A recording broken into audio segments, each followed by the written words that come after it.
Think anybody will leave out under 17 hours out of Nikolai? Under 17 hours? Sorry, let's say under 18. Think anybody will leave off of 17? Who's your guess? I don't know. I mean, I don't bit my tongue. What do you think? Right now? Yeah. Oh, typically around Nikolai, I'm still feeling okay. I'm not stress eating yet. Oh boy. Mm-hmm. Hello everyone, and welcome back to our kitchen.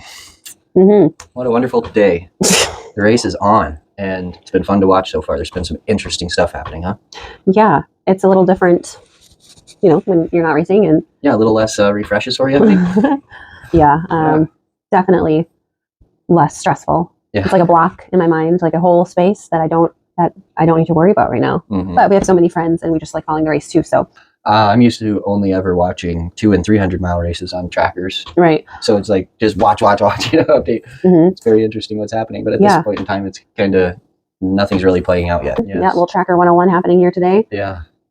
But you did good. Yeah. You did good. I'm proud of you. You said you're a little less nervous about and antsy about watching a tracker without me racing.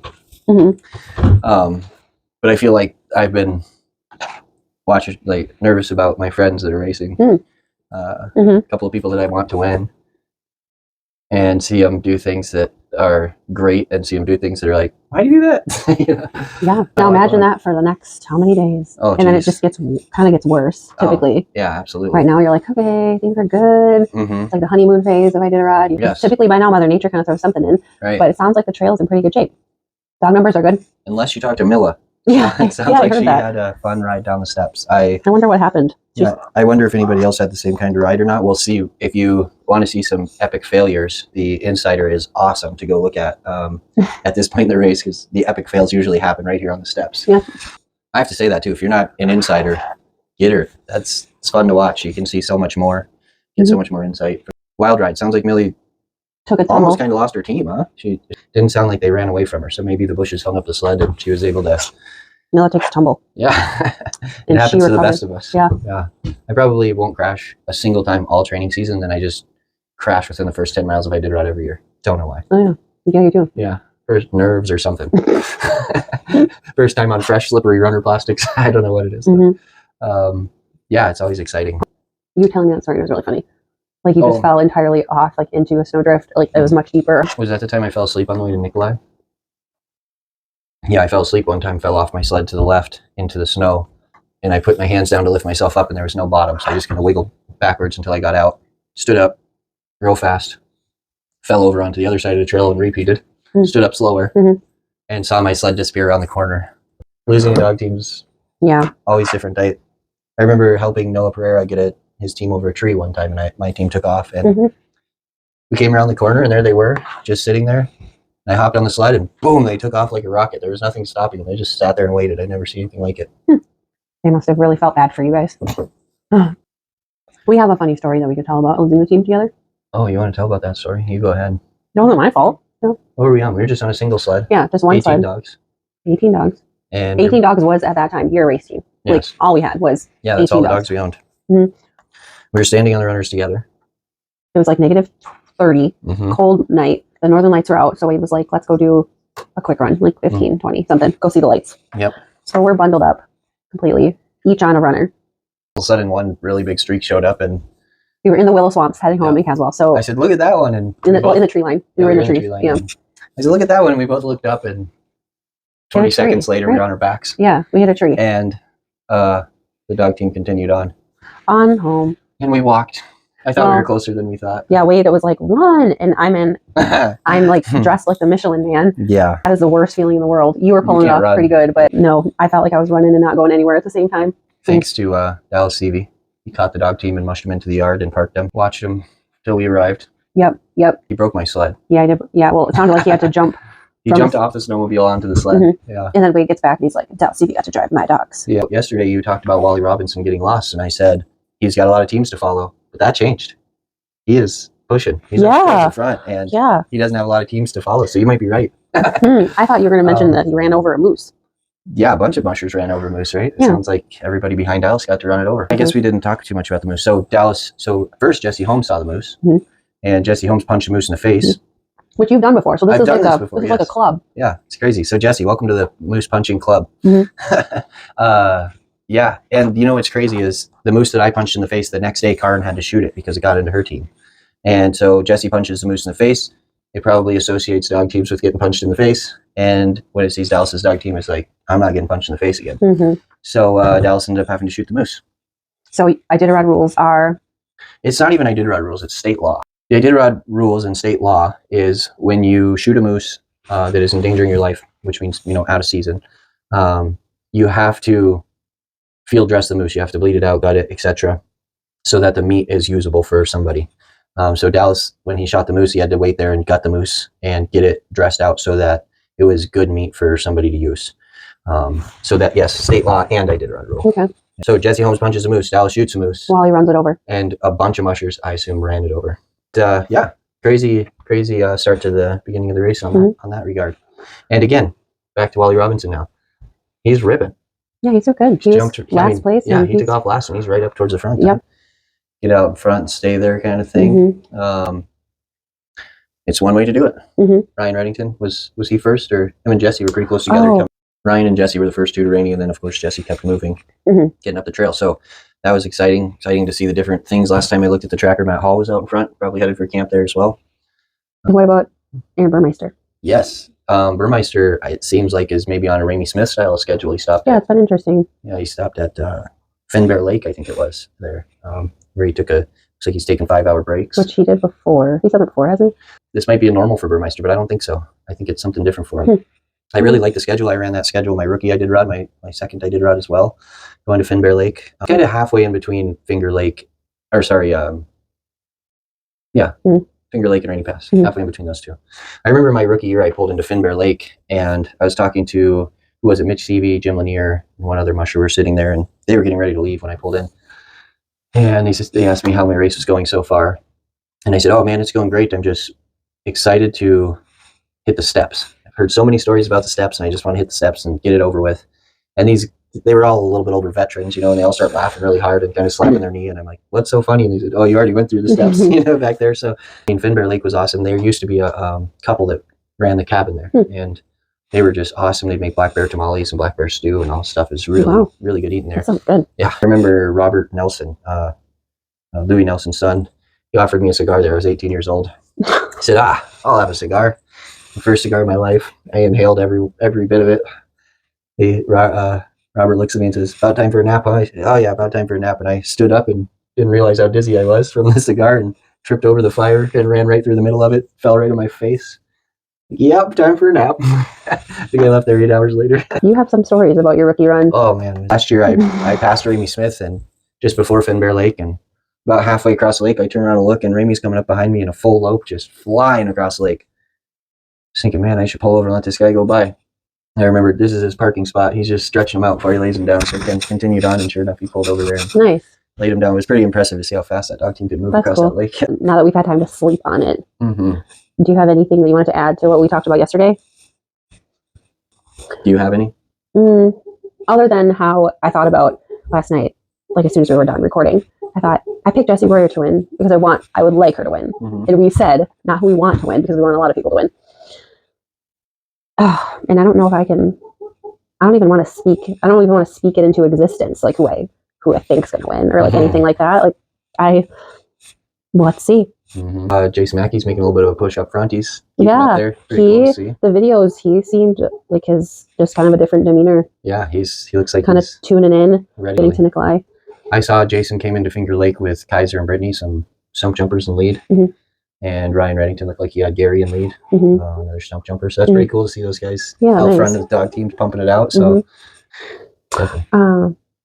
Mike Williams Jr. commented on your post about Pete. Yep. And he said how impressive Pete's team looked at the Cusco finish. Yeah. And Richie ran his B team. And they just looked, they had an extra pep to them that no other team had. Yep.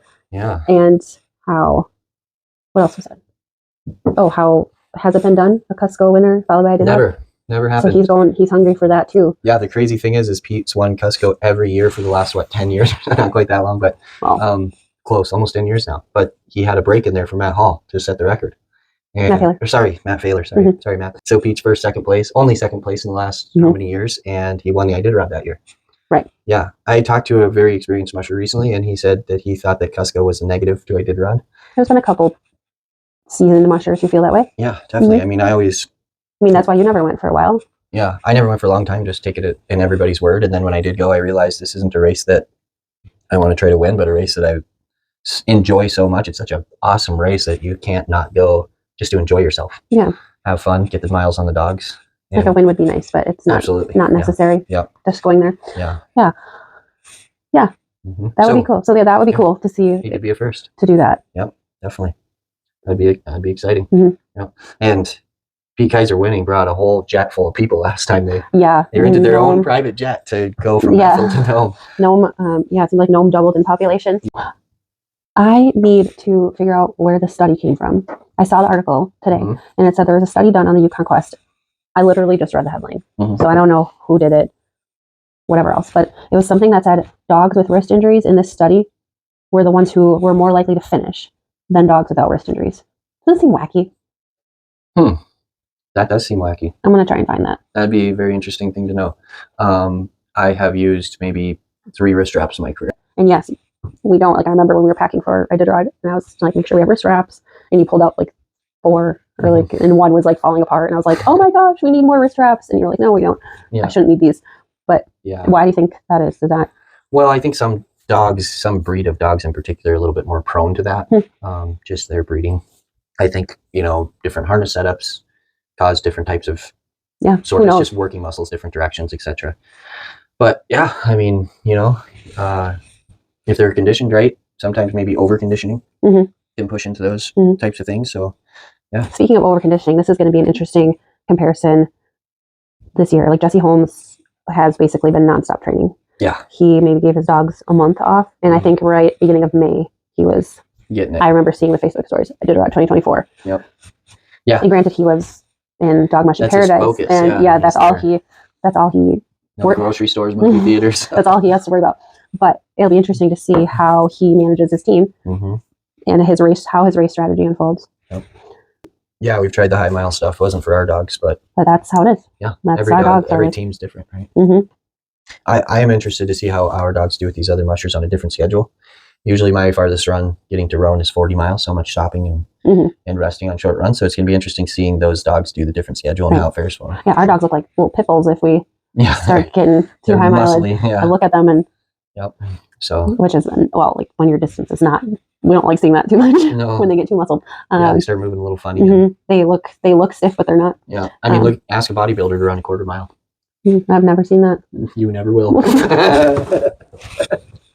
We can't do high miles. They look stiff, like little muscle machines. Arnold Schwarzenegger's. My number one focus is athleticism, and then eating. And how do you? So how? I was going to ask, what are your key metrics for that? Like, well, first is number one is athleticism. If they don't have the athleticism to keep up with the team, then they can't really be much use to you, even if they're the most eager or the best eater or whatever. If they don't have the athleticism, and we've run into problems with that. Yeah, with people training their team. Our dogs are, I don't know the word, they are very much they're work hounds. Like they know like what their job is, and they know where their job is. So our dogs are like, if you look at start videos or photos of our team, they're not going to be crazy loud. Yeah, we're not into the animated crew. Well, I don't even know if it's just that we're not into it. It's just you've never had it. I think I could definitely let my dogs be the crazy eager type, but I think that I heard a dog trainer once say that training a dog to be relaxed in the most intense situation is the hardest thing you can ever train a dog. Yeah. If you can train a dog to be relaxed in that situation, then you can train them to do anything. Right. So, for instance, hunting dogs. When you're getting ready to shoot a bird, you watch those dogs, and they're just ready to jump out of their skin to go, but they're trained to relax and wait, sit back quietly until they hear that command. I think the most important thing about that is hearing the command, waiting for the command, watching for the command. Jessie Royer said it once. She had a quiet dog team, and she said, as soon as I start putting on my parka, your dogs do that they too. start going nuts, and they know we put on our parka, we pull hook, we go. But the thing that I like about it is the dogs are watching me. They're watching me. They're waiting for that signal. They're waiting for that moment. They're paying attention to me, and they know when I'm saying go, etc. And when we get farther on the race, that makes a huge difference for Mhm. leaving checkpoints, etc.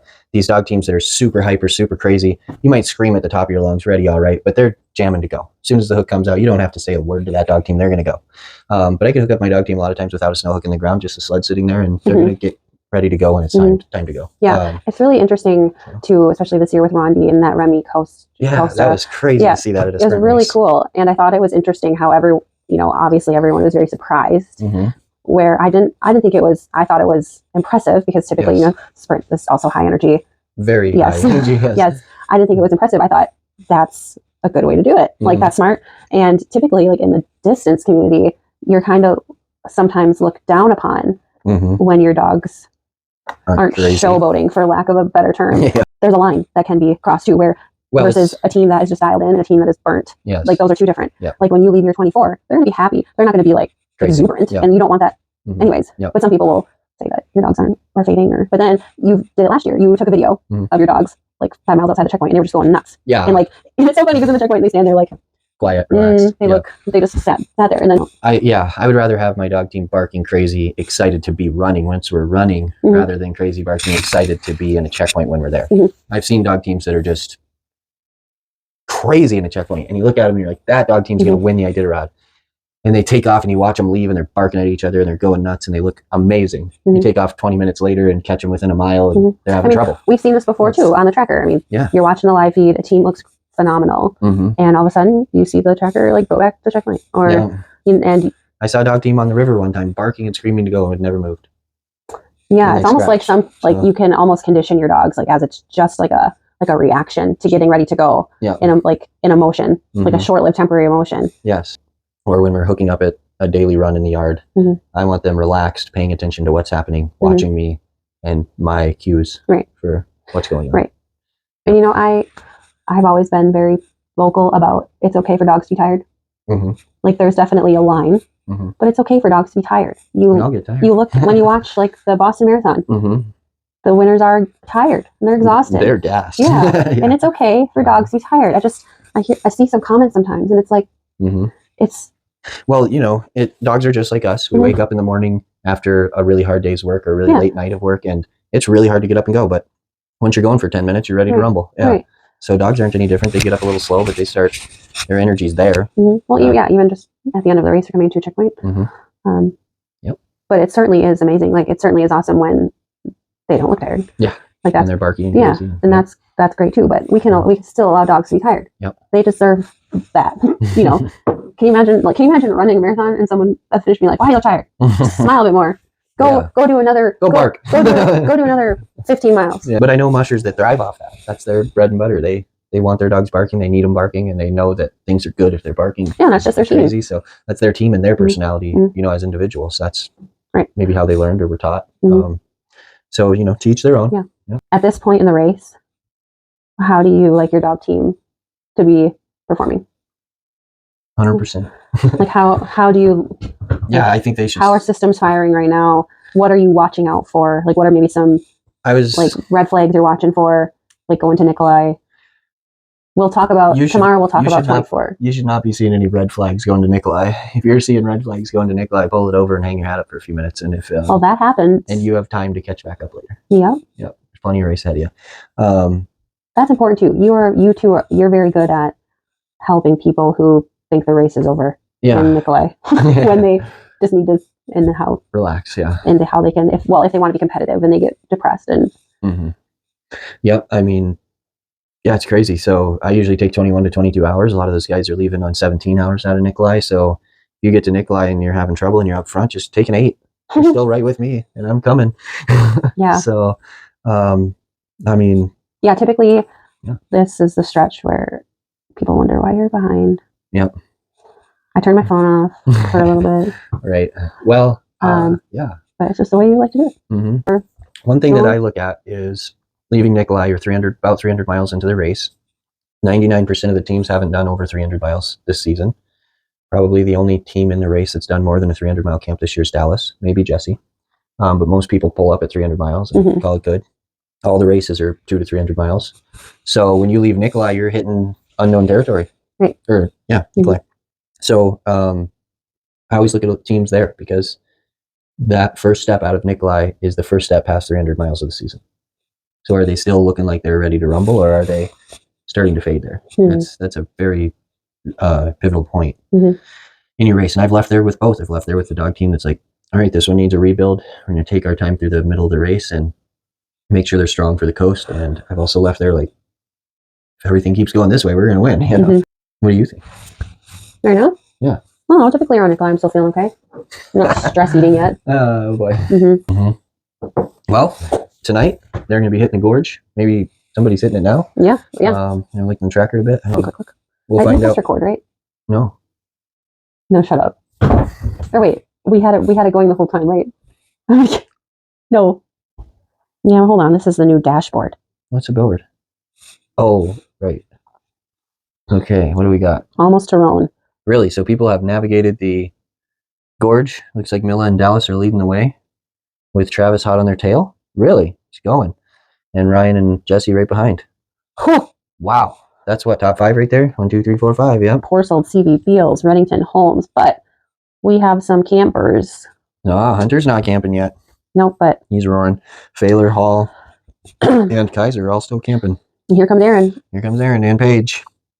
Matts and Jason and Wally. It's really hard right now. It's really hard to talk about strategy or anything like that. We saw a lot of people stop before Squinta, and then between Squinta and Finger, and then get up by Rainy Pass, and now heading to Roan. A lot of them will go through Roan. A lot of them will stop in Roan.